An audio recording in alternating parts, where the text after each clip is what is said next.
Góðan og blessaðan daginn og ertu hjartanlega velkomin til guðþjónustu héðan úr Fríkirkjunni við Tjörnina í Reykjavík. Í dag ætlum við að ræða fólk sem þorði að fylgja hjarta sínu jafnvel þótt að þau kostaði allt. Því trúin ekki alltaf þægileg eða regluleg, heldur lifandi og hún kallar á breytingar.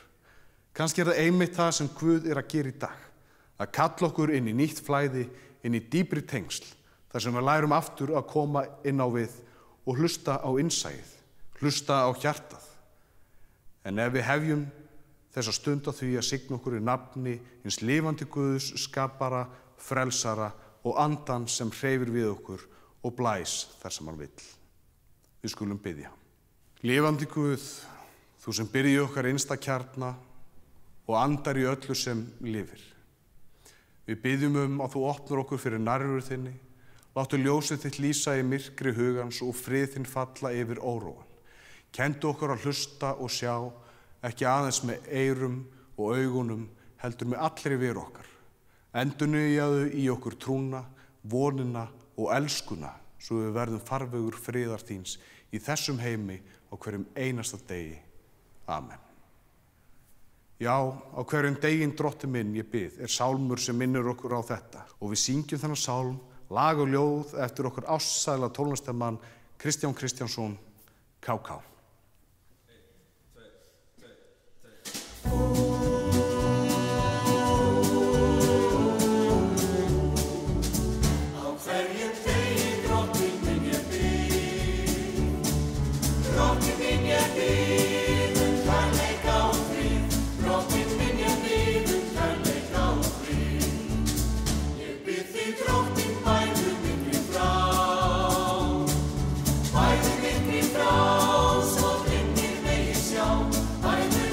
Frá, svo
Við skulum nú snúa huganum að miskunn Guðs, þeirri mildi sem tekur á móti okkur eins og við erum. Engin skömm, engin fjarlægð, aðeins opnar hendur og kærleikur sem segir, vertu velkomin heim. Miskunnarbænin í dag verður í formi sálms og er frá Úkraínu.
Og í ljósi miskunnarinnar breytist hjartað, úr þunga í léttleika, úr sekt í þakklæti.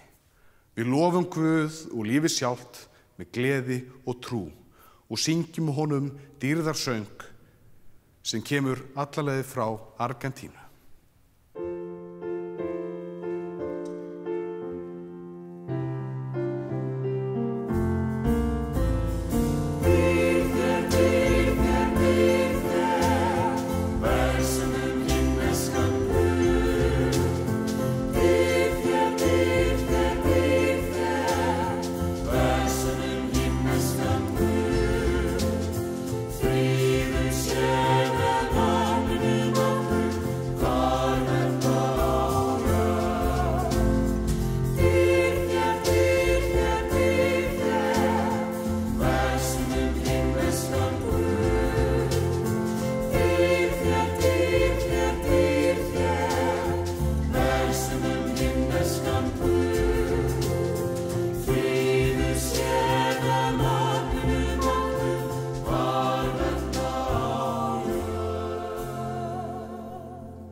Guð, þú sem skapar líf úr mold og ljós úr myrkri. Við þökkum þér að þú hættir aldrei að skapa, heldur kallar okkur áfram inn í nýtt líf, nýja sýn og nýjan skilning. Vektu í okkur hugrekki til að lifa í sannleika og kærleika, að þora að fylgja rödd þinni, jafnvel þegar hún leiður okkur út fyrir öryggið. Kenndu okkur að treysta andanum sem blæs þar sem hann vill, að sleppa tökunum, opna hjartað og leyfa þér að móta okkur eftir þínum vilja, lifandi, hreyfanleg og opin. Fyrir Jesú Krist, drottinn okkar, sem lifir og talar í hjörtum þeirra sem þora að hlusta. Amen. Í dag höfum við valið texta sem tala beint inn í þema messurnar, trú sem lifir, andar og umbreytist. Og þeir minna okkur á að Guð ekki bundinn í form, heldur skrifar lögmál sitt í hjarta mannsins og kallar okkur til frelsis. Fyrsti textinn úr spádómsriti Jeremía og hljóðar svo. Þegar dagar koma, segir drottinn, þegar ég geri nýjan sáttmála við Ísraels menn og Júdamenn. Hann verður ekki eins og sáttmálinn sem ég gerði við feður þeirra þegar ég tók í hönd þeim og leiddi það út úr Egyptalandi. Þeir rufu þann sáttmála við mig þótt að ég væri herra þeirra, segir drottinn. Og þannig sáttmálinn sem ég mun gera við Ísraels menn þegar þessir dagar eru liðnir, segir drottinn. Ég legg lögmál mitt þeim í brjóst og rita það á hjörtu þeirra. Ég verð Guð þeirra og þeir verða líður minn. Seinni ritningarlesturinn úr seinna bréfi Páls til Kórinthumanna og hljóðar svo. Þið sýnið ljóslega að Kristur hefur ritað þetta bréf og sent það mér. Það ekki skrifað með bleki, heldur með anda lifanda Guðs. Ekki á steinspjöld, heldur á hjartaspjöld manna. Guð hefur gert mig hæfan til að vera þjónn nýs sáttmála, sem ekki rituður á bók, heldur hann andlegur. Því að bókstafurinn deyðir en andinn lífgar. Drottinn andinn og þar sem andi drottins þar frelsi. En við sjáum öll með óhjúpuðu andliti dýrð Guðs, endurspeglast í Kristi og andi hans lætur okkur umbreytast eftir þeirri sömu mynd til enn meiri dýrðar. Þannig hljóðar hið heilaga orð.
Guðspjall dagsins úr Jóhannesar guðspjalli.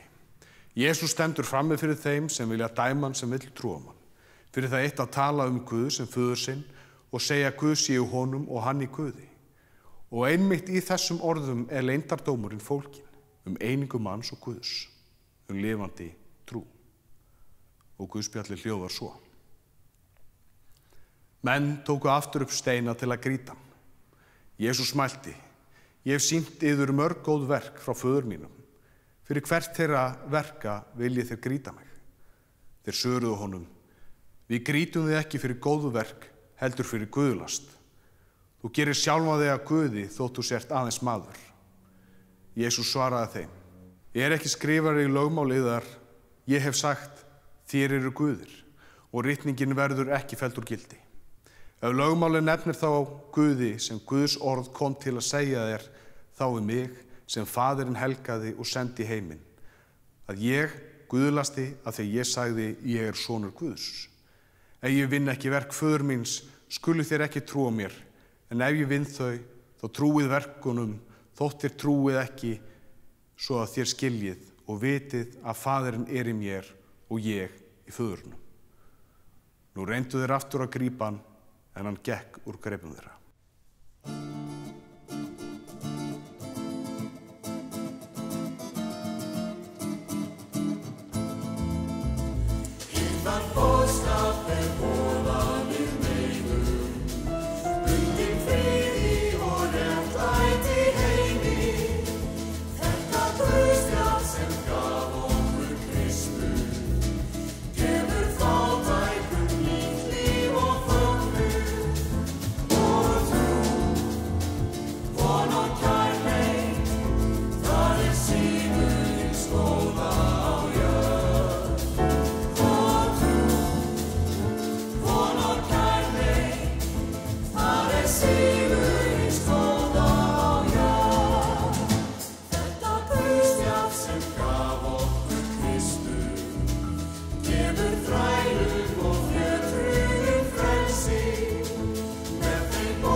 Trúvillingar aldanna voru óalandi og óferjandi hópur fólks sem ögraði kerfinu, hristu upp í stoðum samfélagsins og ögraði kirkjuvaldinu. Hvað á að gera við svona fólk? Í gegnum tíðina hefur tíðkast að setja það út á jaðarinn, dæma það til dauða, brenna, hengja, hálsökkva. Og lítið hefur verið á þetta fólk sem hættulegt. Fólk sem stígur út fyrir viðurkenndar kenningar og dogmur kirkjunar og samfélagsnorma. Því Guð forði okkur frá því að boða fyrirgefningu, frið, bæði ytri og innri. Já, eða hvað? Að hugsa sér að við gætum kannski haft aðgang að alheimsvaldinu í okkar innsta kjarna. Hvað ef trúvillingurinn er ekki sá sem hafnar Guði heldur sá sem horfir inn á við í sinn innsta kjarna? Í stað þess að biðja hitt eða þetta í bæninu út á við, finna hann inn í sig, leggur á djúpið, djúp sálar sinnar og hlustar á Guð tala til sín úr storminum. Kannski er trúvillingurinn sá sem hlustar á Guð í sínum innsta kjarna, jafnvel þegar skilaboðin stangast á við yfirvaldið, það er að segja ríkið, trúarstofnanir og kenningarnar. Okkar besti maður, Jesús, var á samtíma fólki sínu talinn trúvillingur. Hann mætti fram á sjónarsviðið inn í harðkjarna lögmálshyggju, kenningar Guð og trú sem voru bundnar í reglur og ótta. Og hann snýri öllu á hvolf, bókstaflega velti við borðum. Og þar sem aðrir töluðu Guð sem fjarlægan valdherra, opinberar hann Guð sem innra ljós, kærleika og lifandi nærveru. Hann tók trúna úr musturinu og færði hana út á göturnar, út í náttúruna, út í lífið sjálft, þar sem Guð andar í öllu sem er. Hann braut niður múra milli hins heilaga og hins veraldlega, milli prestdómsins og fólksins og sagði í raun, Guð er ekki í kerfinu, Guð er í þér. Og þess vegna var hann hættulegur. Ekki vegna þess að hann boðaði nýja trú, heldur vegna þess að hann vakti hina gömlu. Þá sem býr í hjarta manneskjunnar sem þorir að elska og óttast ekkert. Ég held að það sé óhætt að segja að hver einasta trúarhefð þurfi á trúvillinga að halda, til þess að halda sér lifandi og tengdri og kannski bara einfaldlega á tánum. Því það er kannski ekkert óeðlilegt við það að við manneskjurnar viljum festast í vana og þægindum.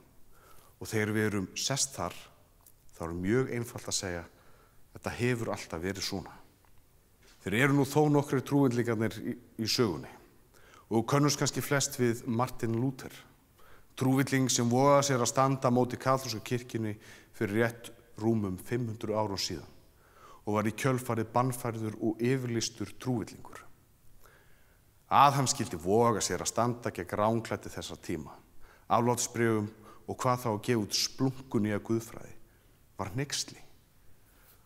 Hann var á þeim tíma eins og ferskur andblær, vindur sem blés gegn harðnari yfirbyggingu kirkjunnar, en munu það að andinn blæs þar sem hann vill.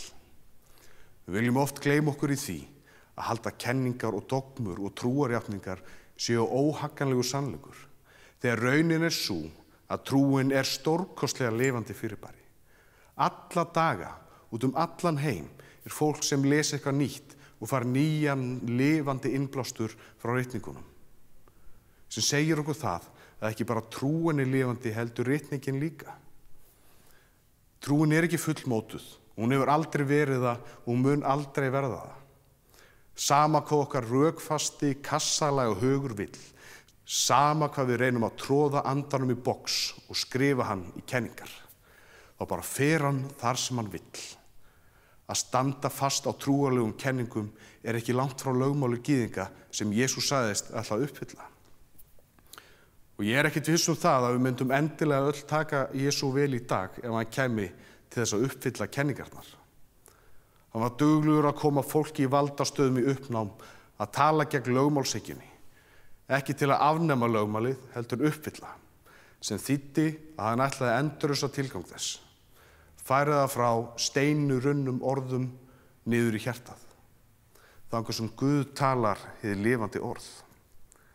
Því lögmálið varð að verkfæri til að stjórna fólki, mælistika fyrir réttlæti, uppspretta skammar og ótta og ásökun gegn lífinu sjálfu, og þá er orðið lögmálshyggja og orðið miklu mikilvægara en fólkið og er notað til þess að binda fólk. Og það er skondið að hugsa til þess hvað þetta er kunnuglegt í kristinni kirkju í dag. Lögmálshyggjan er í raun að sliga kristina, því manneskjan hefur tilhneigingu til þess að tróða öllu í dogmur og kenningar, reglur og lög sem verða bókstaflegar. En Jesús stóð gegn bókstafnum og vildi færa þetta allt í hjartað, sem þýðir að lögmálið er ekki lengur ytri reglur, heldur innri leiðsögn frá Guði. Lögmálið og spámannir hanga aðeins á tveimur boðum, að elska Guð og elska náungann. Allt annað er túlkun á því, og túlka þá á langt gæti hafa orðið að lögmálshyggju. En það voru fleiri trúvillingar í sögunni sem fóru svipaða leið. Það er að segja að hlusta á Guð í kjarna sér. En guðfræðingurinn og dóminikaninn Meister Eckhart lét sannlega mest í sig heyra aldamótin 1300 og vogaði sér til að mynda að segja að Guð var ekki handan himinsins heldur í hjarta mannsins.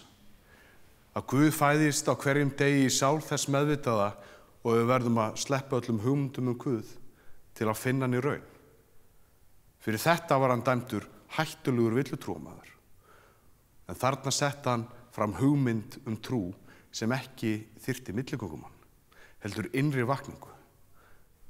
Áhugavert er að hann fyllti kirkjurnar af fólki þar sem hann predikaði, bæði í Strasbourg, Köln og París. Og þrátt fyrir að vera dæmdur trúvillingur er hann einn þekktasti mystiker heims, bæði innan kirkju og utan.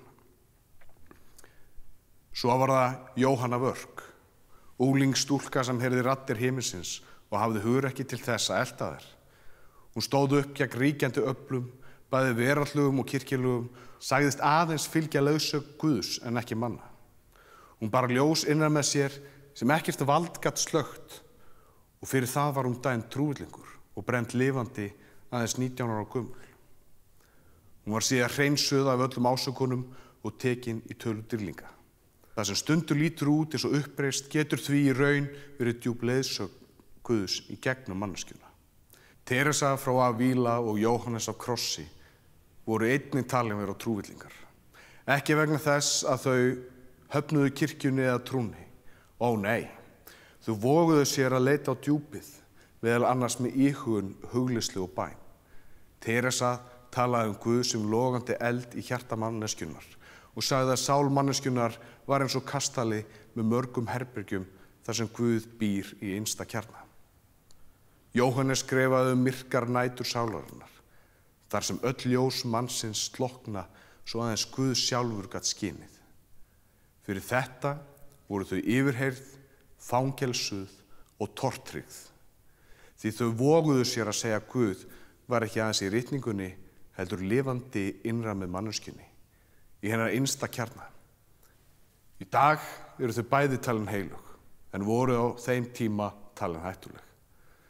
Þau myndu heiminn á að leiðin til Guðs liggur ekki reglur, kenningar og dogmur eða réttrúnað, heldur gegnum hjartað, elskuna og myrkrið þar sem hið sanna ljós fæðist.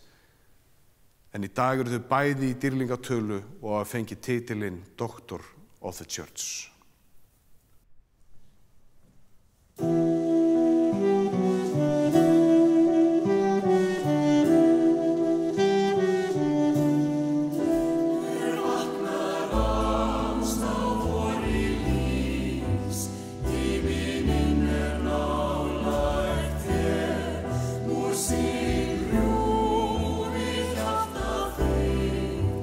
Í minn er nálægt þér.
Telja mætti upp fleiri trúvillinga og spekúlera þeirra sýn og leiðir til Guðs. Ef litið er til þessara einstaklinga varla hægt að segja að villutrúfólk séu óvinir trúarinnar. Heldur mætti enn fremur líta á þau sem umbótarfólk. Fólk sem hefur leyft sér að fara á dýpt dulúðarinnar og fundið fyrir mjög sterkum tengslum við guðdóminn. Frans frá Assisi fann þessi tengsl við guðdóminn, til dæmis í djúpi náttúrunnar. Þetta eru iðulega þau sem við köllum í dag mystikera eða dulspekinga. Þetta eru trúarvitar sem færa okkur aftur nær upprunalegum boðskap Jesú og þaðan áfram í þroska og vöxt í trúnni. Þetta er allt fólk sem iðkar trúna á mjög djúpstæðan hátt. Þetta er fólk sem leiddu umbreytingar í sál manneskjunnar og svo í hinum ytri veruleika, þegar stofnunin vill festa sannleikann í reglur. Þá vill trúillingurinn eða mystikerinn upplifa hana lifandi í hjarta og sál manneskjunnar, bæði í andanum og í líkamanum.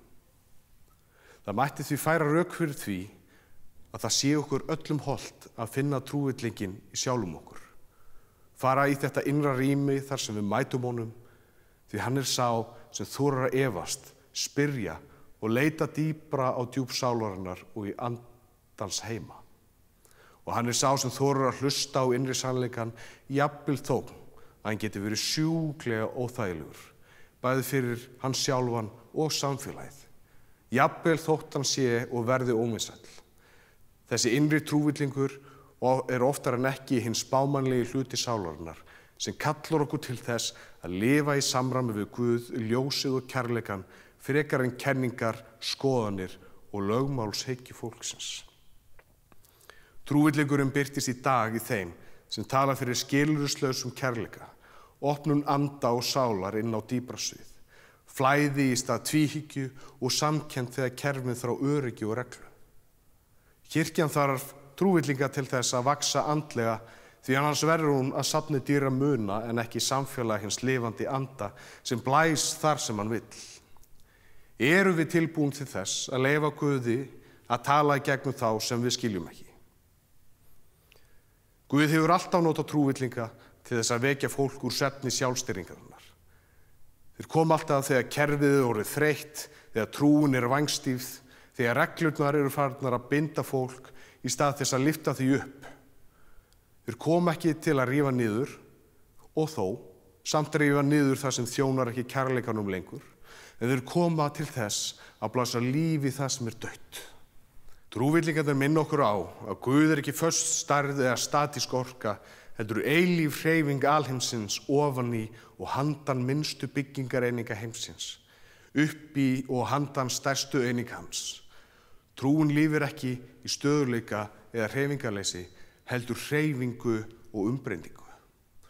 Og nú stöndum við á tímum umbreytinga, á nýjum stökkpalli mannlegrar vitundar, þar sem við förum út úr tvíhyggjunni, því nú leitast andstæðurnar í tvíhyggjunni aftur eftir samhljómi, í eitt. Andstæðurnar leita í flæði vatnsins og við erum á leiðinni inn í þetta flæði, út úr óttunum og inn í opnun og frelsi. Og við sjáum þetta í náttúrunni, þar sem gjöfulasta lífið er. Þar sem áin mætir hafinu, skógurinn talar einum rómi í samhljómi trjáa og sveppaþráða, kyn og kynvitund er ekki lengur tvö föst hólf, heldur litróf. Hreyfing orkuflæðis sem tjáir margvíslegan sannleika manneskjunnar.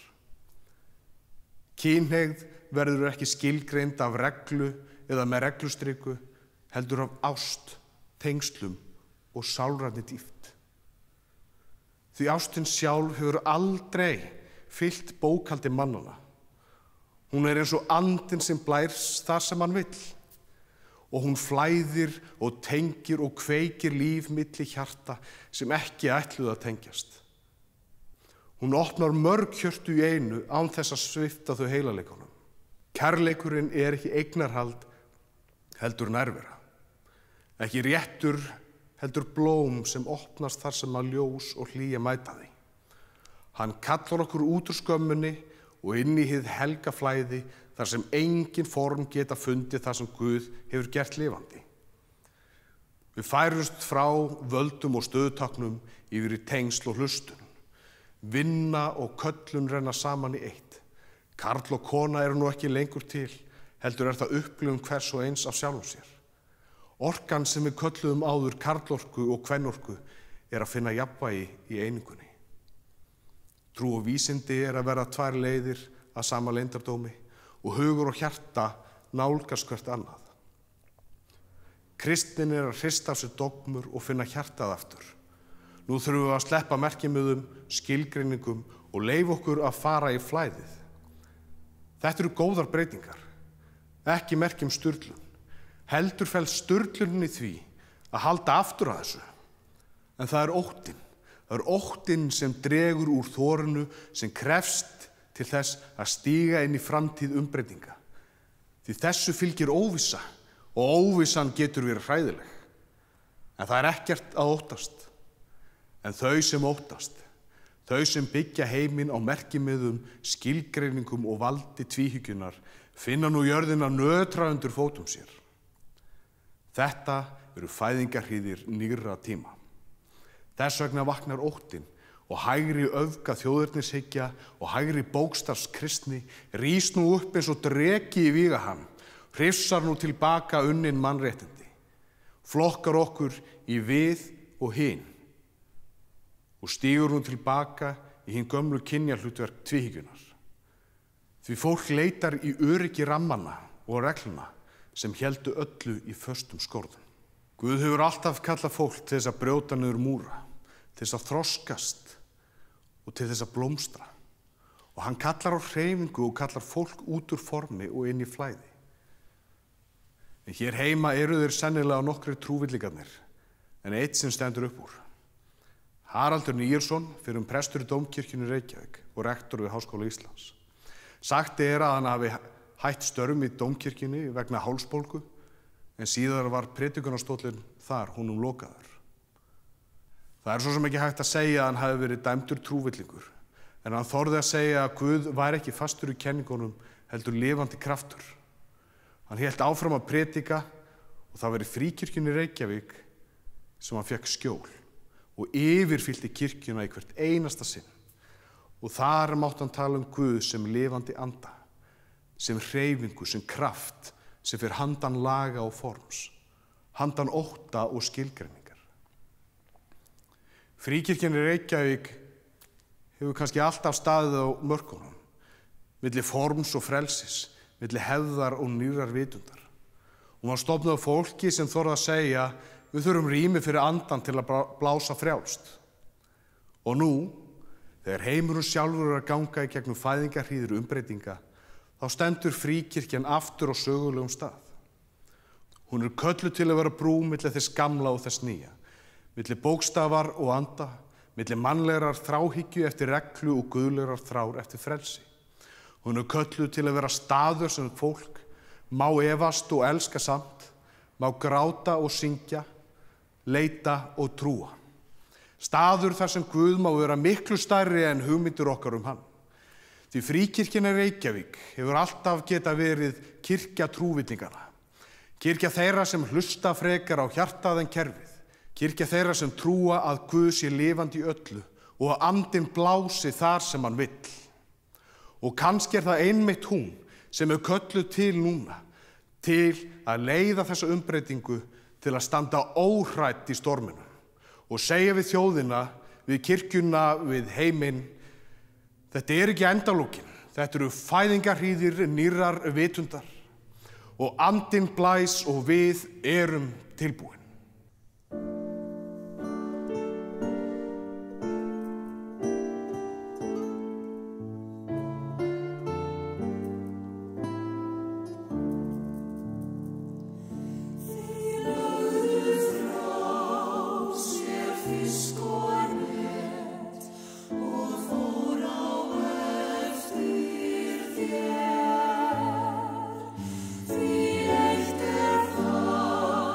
Sem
Við skulum biðja.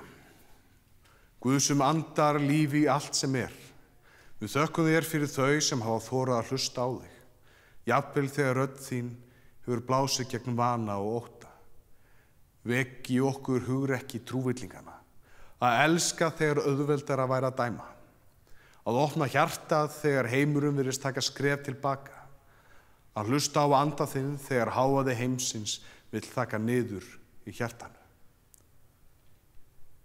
Kenndu okkur að þekkja þig í lífinu sjálfu, í hverri hreyfingu, í hverju andartaki, í flæði vatnsins, í líkama manneskjunnar, í hjartslætti jarðar og andardrætti alheimsins.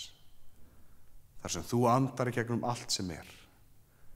Láttu okkur verða kirkju sem lifir og andar, ekki safn dýrra muna, heldur samfélag hins lifandi anda.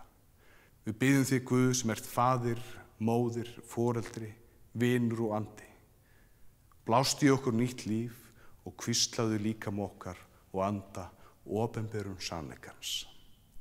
Þessar bænir og aðrar þær sem á okkur hvíla leggjum við í þá bæn sem Jesús kenndi og biðjum saman: Faðir vor, þú sem ert á himnum, helgist þitt nafn, tilkomi þitt ríki. Verði þinn vilji svo á jörðu sem á himni.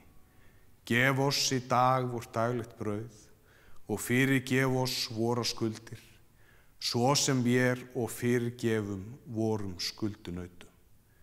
Eigi leið þú oss í freistni, heldur frelsa oss frá illu, því að þitt er ríkið, mátturinn og dýrðin að eilífu. Amen. Við ljúkum þessari guðþjónustu frá Fríkirkjunni Reykjavík með ungmennabæn Hallgríms Péturssonar. Í þínu nafni uppvaknaður sem endar á orðunum: Ljúfi Jesú, með lífi og öndu legg ég mig í þínar hendur. Og þar vil ég fús að lyktum lenda, lofaður sértu utan enda.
Takið við blessun. Megi andi Guðs rjúfa öll bönd óttans, að kveikja eld í hjarta þínu. Megir þú hafa hugrekki til að elska án marka trúa án forms og frið sem blæs gegnum vindi heimsins. Farðu í friði, en farðu ekki þögull, því heimurinn þarf röddina þína, ljós þitt og hlýjuna í höndum þínum. Guð blessi þig og varðveiti nú og aldir alda. Amen.